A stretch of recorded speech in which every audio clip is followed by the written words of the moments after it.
نحمده ونصلي على رسوله الكريم.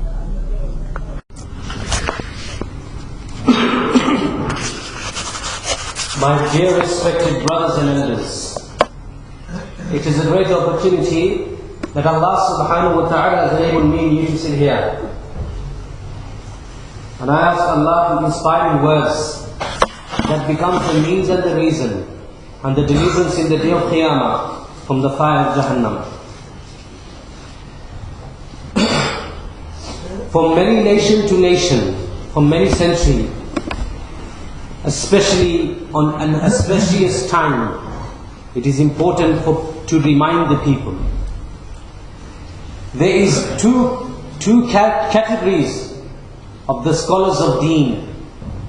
One category is in the Arab continent, and in another category is in the east side, which is the Asian continent side, where the ulamas of the Deoband. And within these two categories, there's always been differences in opinion. In religious matters,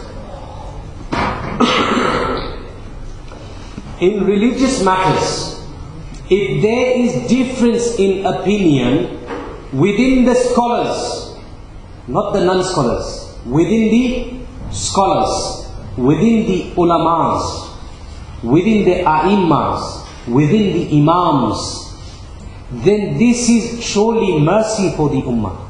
This is mercy for the ummah.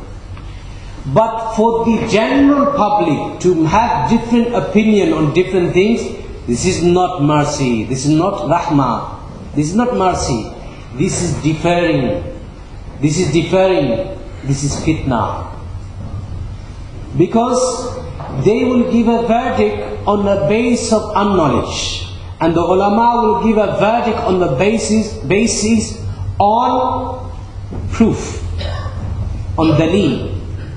So this differ and different opinions in the ulamas, it has always been there from the day one in the history, since the times of the Sahabis. Since the times of the Sahabis.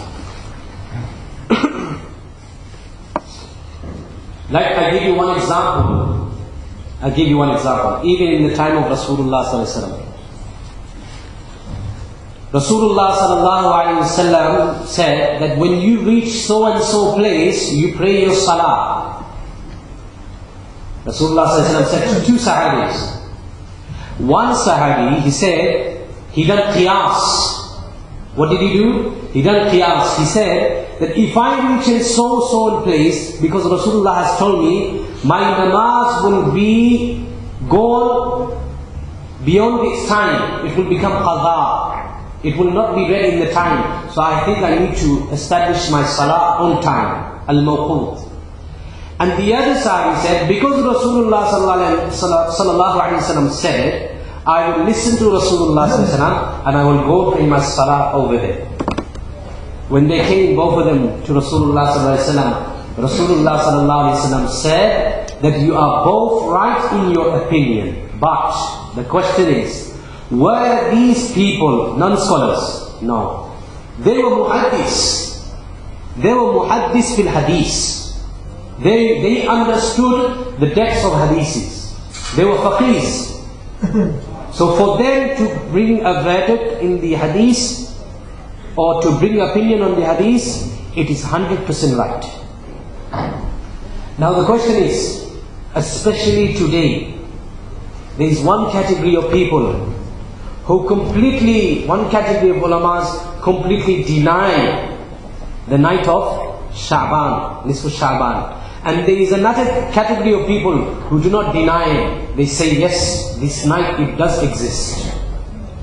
Now, my question is, Imams and A'imma, Muhaddis like Imam Tirmizi, Imam Ibn Majah, Imam Nasai, Imam Tirmizi has brought a chapter just specifically just on the bab and talking about Nisfu Shabaan. But he doesn't express explicitly and explain how to spend this night. So the ulama, they say, for Imam Tirmizi, he was a faqih. Imam Tirmizi, he was a faqih. Because majority of the hadiths that he's brought in his book, his majority of the hadiths is on fiqh. He was a faqih. So Imam Tirmizi, for him to bring a whole bab, a chapter, just on the importance of this night, it shows that he had that aqidah, he had that belief. He had that belief, he had that aqidah that Nisfu Shabaan is a great night. Even the same as Ibn Majah. Even if the same as Imam Awza'i, Imam Ahmad, Imam Muhammad.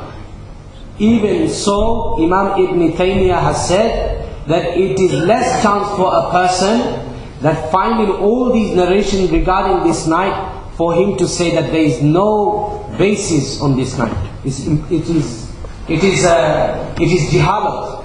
It is being ignorant. It is being ignorant.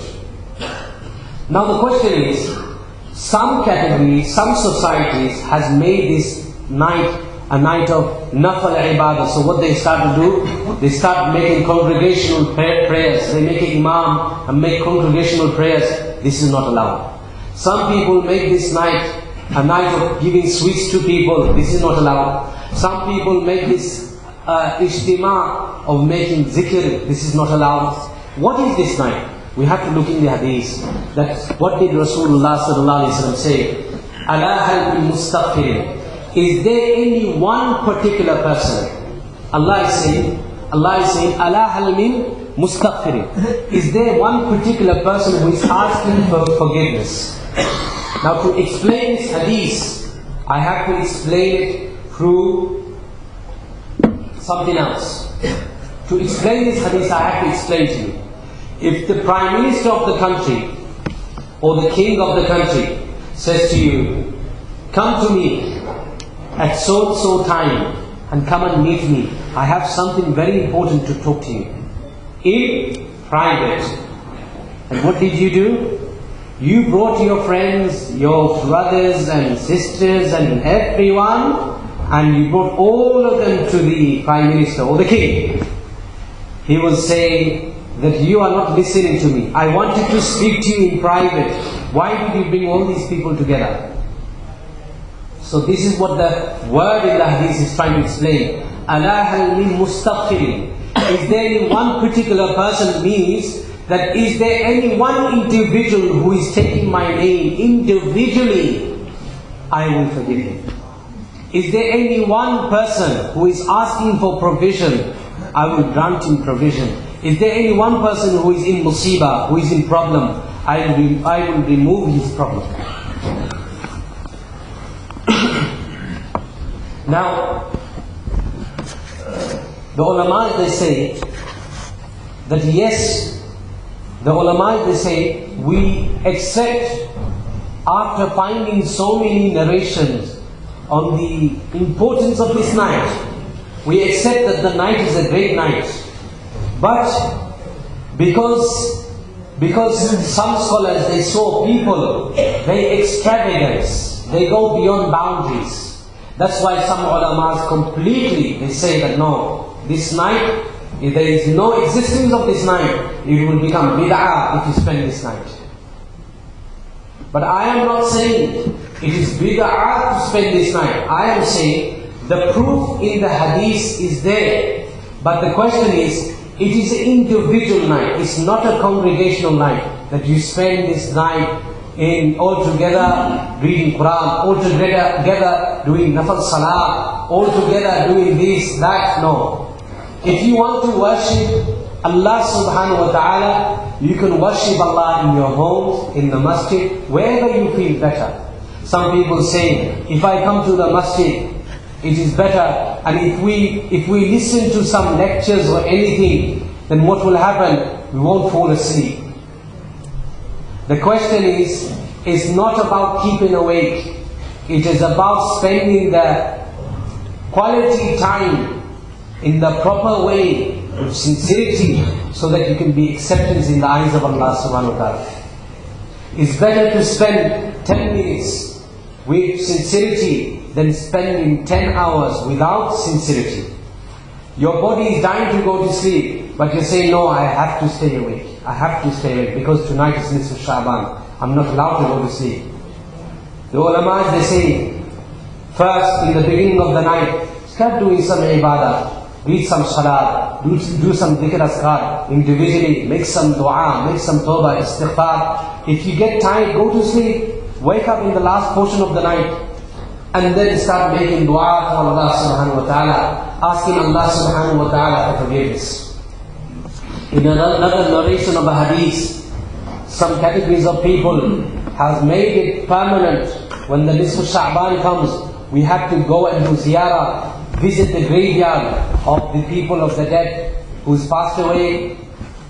But Imam Mufti Shafi Sahib has written that in the hadith we only find that Rasulullah sallallahu alaihi wasallam has only went to Jannatul Baqi in Nisfu Sha'ban only once in his lifetime, which means that if a person practices on this hadith only once in his life, and it is recommended, Rasulullah sallallahu alaihi wasallam recommends that we should go to do ziyarah of the deceased, who's passed away, of the dead, of the mu'mineen and the muslimeen, on a regular basis, not on a fixed basis. We should go on a regular basis, at least go maybe once a month, or at least we go once a week on a Friday, and go and visit the grave. Because what happens when you go and visit, tazkiratul lil maut, you will start remembering more of akhirah. Your death, you will start thinking about death more. You will start thinking that I will have to go one day and sleep there one day. So it's a lot of people, they don't go to graveyards. They don't go to graves to do ziyarah. It is a haqq, it is a responsibility that we should go to do ziyarah, but not make it permanent just on Shabaan, just on Shawwarat, that we go and do ziyarah. Nisfu Shabaan, that I go today, only today, and I will not go throughout the whole year. This is injustice to the deceased. This is injustice to the people who's passed away. Which means, does he have to wait for you 12 months? He has to wait for you 12 months for you to go on ziyarah? This is unjust. This is not the teachings of Rasulullah sallallahu alaihi wasallam. The teachings of Rasulullah sallallahu alaihi wasallam is, we should go on a regular basis. We should go on a regular basis. One Sahabi inquired to Rasulullah sallallahu alaihi wasallam that, Ya Rasulullah, when you talk to the deceased, can they hear you? Rasulullah sallallahu alaihi wasallam said that when you can hear me whilst you are alive, the person who's passed away, he can listen, he can hear me more clearly than you. He can hear me. When you read Quran, they can hear you read Quran. When you make salam, they can hear you make salam. This is very clear in the hadith of Rasulullah sallallahu alaihi wasallam. So tonight there will be some brothers coming to the masjid. I will request them, if you come to the masjid, only come here for ibadah. Masjid, subhanallah, today, masjid has been made a platform of various kind of things today. People have made a masjid for many kind of platform, many kind of reason people come for masjid. Some people don't even come to pray for salah. They come for other motives. But may Allah help. Masjid is the house of Allah. Inna al-masajid, bunya lil-masajid. The masjid and the house of Allah is made to worship Allah, for the ibadat of Allah. Now if we come to the masjid and then start doing ibadah, then slowly after ibadah, then we start coming and chit-chatting, talking with friends, and sitting down having a nice time and having a laugh, and then spending time, and you're thinking, oh, we're in the masjid. Then instead of getting reward, you will get sin. If some parents have to be more precautious, that some parents, they send their children on these nights and they say, my child, tonight is a great night, go to the masjid. But they come to the masjid for a certain period of time, and then the rest of the night they're roaming around in the street. It's better for them, parents, not to send their children to the masjid. It's better to keep an eye on their children and stay at home with their children and see what they are doing, and talk with them and do ibadat with your child and your wife, whoever. It's important for you to keep more eye on your family than letting them go like a free person. May Allah subhanahu wa ta'ala make you and me practice what has been said and make us understand the true understanding of these nights. Jazakumullah khairan. Subhanakallahumma wa bihamdika nashhadu an la ilaha illa anta.